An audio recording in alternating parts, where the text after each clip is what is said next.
Well, spring is just around the corner for some. Spring has officially arrived. We'll talk about that spring leaf anomaly and what that means.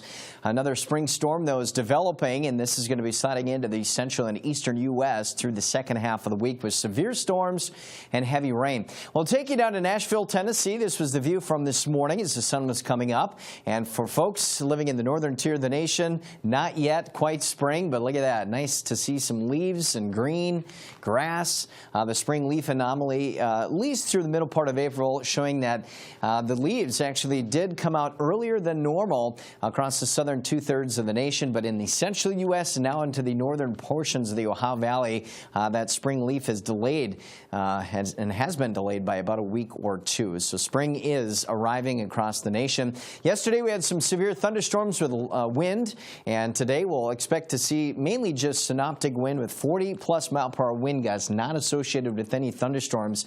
That system rolls to the east. We do get a little bit of rain later this afternoon and evening into the eastern Great Lakes. But here's our next spring storm moving on to the west coast right now. And as it moves into the central U.S., we'll be triggering thunderstorms on a Wednesday in the central and southern U.S. In fact, we do have an enhanced risk of severe weather for Wednesday.